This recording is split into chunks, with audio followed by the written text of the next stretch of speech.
Welcome back. My name is Glenn Morgan, and this is We the Govern. Thank you for watching. This is part 2 of our interview with Brian Heywood, the guy with Let's Go Washington, who's really helped to make this a dream, a reality for those of us who like to want to fix what's broken. And in our previous segment, we were kind of discussing just some things that the media is probably missing when they're reporting on this story. And we ended with the sausage factory of Olympia. So one thing, explain for our viewers, from your perspective, what's going on right now, because as we're recording this, we've recently had a week of hearings, and you were there testifying. Got a chance to go in front of a hearing, and that was fascinating for me. I've seen it on TV, right? Never really done it, and I haven't really been there. Went in to 2 of the hearings. The first hearing, I was supposed to be on a panel and supposed to be on a list. Conveniently, they didn't have the list of the panel I was supposed to be on. Yeah. And then... Which one was that for? That was for the parental notification. Okay, right? Got it. And so, but I'm sitting there now, and I'm listening to people, and you can kind of see there's the sign-in ratio, and I don't know how they choose who gets to talk, but the sign-in ratio was about 5,000 something to, a couple hundred something. So there was this 5,000 in favor. In favor. Yeah. To only a couple of hundred that were opposed. Mm-hmm. But the speaking ratio didn't reflect that at all. I wasn't quite sure why and what the logic was. There was sort of almost a 50-50 ratio on who got to speak. Sure. But sort of watching that and who they chose and what they would do. And in the House, there was a very strict, no questions can be asked of the panelist. And they laid out the rules before the hearing. I'm thinking, okay, those are what the rules are. So but then they didn't call me, and so okay, no big deal. I mean, there's a lot of people that wanted to speak, and like we said, it wasn't. There were over 800,000 people that signed at least one of the initiatives. There were well over 400,000 that signed each of them, and those people's voices got a chance, I think, to be heard a little bit. And that was interesting to watch that whole, well, isn't this kind of cool? This is democracy with people that feel strongly about something enough to come down to Olympia on a dreary day and talk. In the second one, which was the police notification, or the police pursuit bill, I got called on a panel and I got to speak first, which was interesting. And I thought, okay, we'll say our thing. And I'm trying to be tight, succinct, to the point, get my point across, not waste anybody's time. Right. And I'm not going to put all this in the same order that it happened, but one of the things that was really striking is that they had, they being the leader of that committee, Manga Dinga, and the committee, had 2 out-of-state professors, and that cartoon Foghorn Leghorn, one of them was like that guy. I'll say a boy. I mean, he was in the right. I could just see Foghorn Leghorn in my head, that big rooster walking around, preaching to everybody when nobody's listening, right? Just talking and saying nothing. And then the second one was some guy from New York University, and they sort of filibustered. They took up a huge amount of time, and there were police officers and victims of this stupid law. And they were opposed to it, right? The 2. They were opposed. Of course, the filibusters, right. Yeah. So it took up a big chunk of time, spoke very long. There was no limits on them. And I was like, oh, okay, I got to get this all in like 2 minutes or less, right? If I'm lucky, if I get my 2 minutes.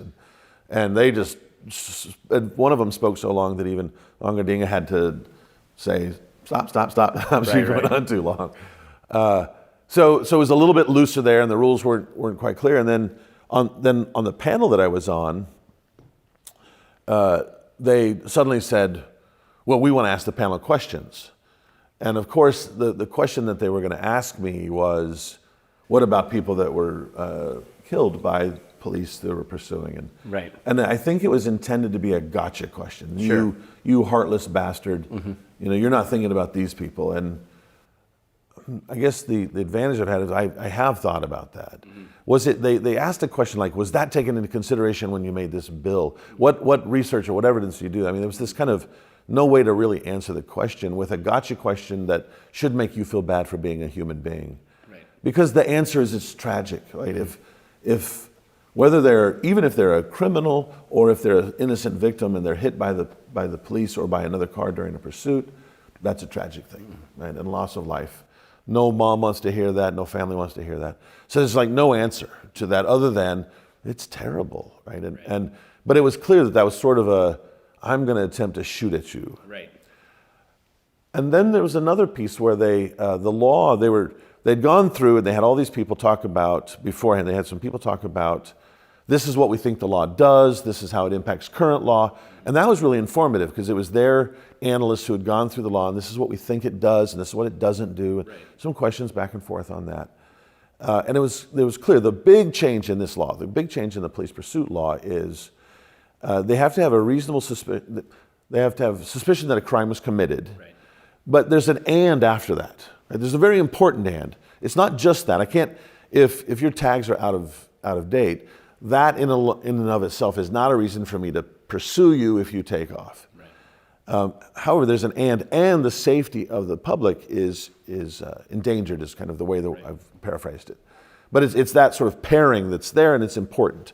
And a lot of the safeguards that were put in before were kept in this current draft. So to me, it's not just going back to the old ways. It sort of took several of the pieces that were there, and it allows cities that want to be more strict to be as strict as they want to be, and there's jurisdictions that might have a different standard to use that, and takes local control back to local control. Right. So all this is going on.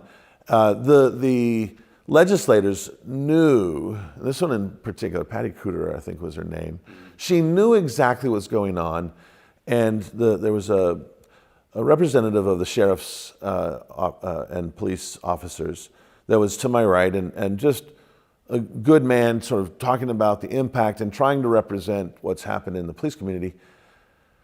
And she's trying to drill him with a question and tries to cut him off. So she's like, doesn't it say you can pursue for any crime that's committed? What about...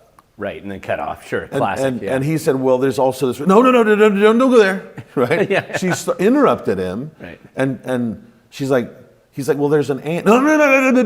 Stay on the and a, right? I mean, she's sort of playing this game with him. And it was so obvious and so terrible. It was like she was playing some TV drama where she thought she was a lawyer, a smart lawyer in a crime drama.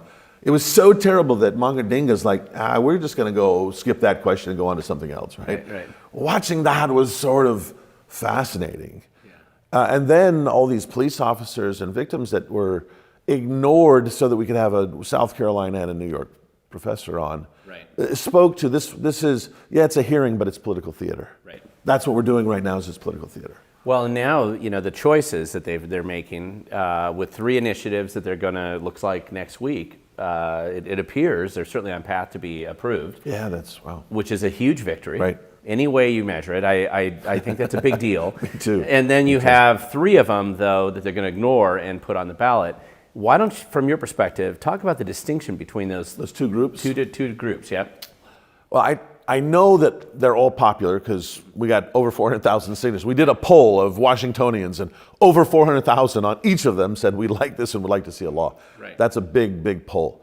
But I think what they found, I think they've switched from playing legislative politics to electoral politics. Right. And what I mean by that is they looked down in November and they said, what's going to be the most dangerous or what's going to be the most advantageous for us in November? What should we do, with an eye on November and possibly a governor's race and possibly legislative races? Yeah, their own races. Yeah. And what's going to hurt us and what's going to help us. And so I believe, and then on top of that, they did their own polling, which I'm sure showed the same thing that our polling is showing, and that these are all very, very popular. The 3 they chose to have hearings on were ones, I think they decided, well, from my point of view, I don't know what was in their head, but from my point of view, they were ones that were so common sense that when you told your friends about them, they almost went, wait, really? That has to be an initiative? Right, sure. Yeah, in this state it is. Right. And so they tried to play it off as, well, really nothing is happening here. Right. A classic on the nothing's happening here, nothing to see folks, was the income tax, where they spent their whole time saying, this income tax doesn't do anything. We already have a no income tax in the Constitution.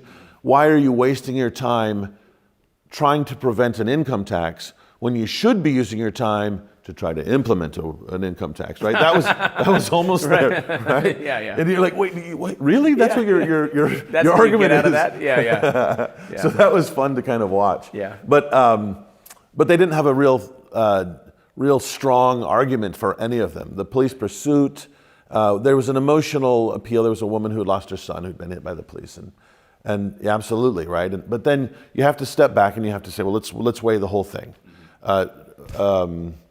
Sympathy and empathy to the woman and anyone else who's lost their loved ones because of that. But at the same time, what's happened with the rates of crime and everything, right? And I think on the whole, there's an argument in the public, it feels that way, especially you saw that one in particular, the police pursuit one, had 96% sign-in in support of people that signed in, of over 6,000 people that signed in. Right. So you had that, and then the other one was the parental notification. Right. And these were ones, there are several things about them. Number one, they were so common sense that it was hard to be on the opposite side of it. Right. Number two, there's no money backing those. Right? There's no moneyed interest that's going to lose money. It's not taking money away from some kind of grifting operation. Yeah, there's no grift on those, really. Right. And the income tax, no grift yet. Yes. Right? Yeah. So these were ones that they could pass that way, and they weren't going to have to spend anything, and it was probably going to be the most dangerous for them with political capital if they were on the wrong side of that at the polls. So I think that's part of it. And then if you look at the other three, well, those are almost the Jay Inslee and cronies retirement package, aren't they? Right. The cap and trade, which does nothing to take even 1 ounce of carbon out of the environment. And it was probably the most popular one. I mean, I volunteered to collect signatures, and I mean that was one of the easiest ones to get signatures on the whole thing. And this is an interesting thing. I think their polling is, I've seen some of the stuff that's come out, and I think their polling is saying, if we use this wording, then they won't do well. And they're relying on that. What they're missing is that there's a visceral reaction at the working human level of people that are like, damn it, my car gas is so expensive. I can't afford to go to work. And they don't, well, there's no balance. And so if people understand it or know about it, and they don't have to know a lot about it other than their gas tank is expensive and their groceries are doubly expensive and their heat at home is expensive. Yeah, those three things have all gone up thanks to the CCA. Right. Then no, I don't like it. And what does it do, by the way? Oh, it makes a bunch of green jobs for cronies of Jay Inslee so they can feel good about themselves. And donate to his political campaign. Yeah, and that would entrench it, right? Right. They had $2 billion, this is the thing, $2 billion that they took off the backs of commuters, of daily commuters. They took $2 billion off of people's backs, and they're using that to go fund something that will not take any carbon out of the equation. And I know one of the other arguments I see is they're trying to make this argument that the economy is going to be hurt by these passing, and that is the one that I love, because here it is, you're extracting cash from people, and then you're claiming that, well, if we stop taking your money, it's going to hurt the economy. You know, how does that hurt? Yeah, I mean, I've seen two numbers too, like just this morning. So first it was Marco Elias, Senator Marco Elias was saying, oh, bridges are going away, potholes are going to be 7 miles wide, and any of that special project that you like, it's dead, right? It's gone. So he's threatening all this doom and gloom on things that are not, like, wait, that's all infrastructure that should be, is that a different budget? Aren't you in the Transpo budget? Yeah. And then when he was called on, he said, no, I meant ferries. Oh, of course you did. So there's sort of this lie, and he was using a $4.5 billion, the world is ending. This morning, someone asked me for a quote. People say, and who the heck are these people? People say 7.5 billion, right? You can just make up any number you want. 7.5 billion is going to get taken out of the economy. No, let's back up for a minute. The state for the last 5 years has had $19 billion in surpluses. 19 billion, that's almost 4 billion a year that they've had more money than they even budgeted for, but they're suddenly going to the Washington people claiming poverty. Oh, we don't have enough money. We have to raise more taxes. We have to tax these people. We're going to have to tax your driving in. Oh, we're not really taxing your driving in to the work, but we are, right? Yeah. And it's because we don't have any money. No, we've got $19 billion in surpluses over the last 5 years. And they squandered every penny. And they've just wasted it, and nothing have they prioritized. When you've got that much surplus and you don't prioritize things, and then you come back to the voters and say, we still don't have enough money. You're like a college kid that's addicted to meth, whose parents are giving you money for your apartment and your car, and you go, I can't afford my apartment and car. Well, what happened? Well, I spent all my money on meth. but I need my apartment and my car. You spent all your money on meth, right? And the taxpayers have given them tons of money for the bed and the food and they're just coming back like addicts. We need more money. And I think even if they raised the rate to 100% confiscation, it wouldn't be enough. Yeah, it never is It's enough. never enough. It's never enough. Well, Brian, thank you so much for talking about this subject. And I'm going to close this segment right now, but I want to follow up just with a discussion of what are your plans for the future. But with that, thank you so much for watching, and stay tuned for part 3 of an interview with Brian Heywood and Let's Go Washington and the successful initiatives in Washington State.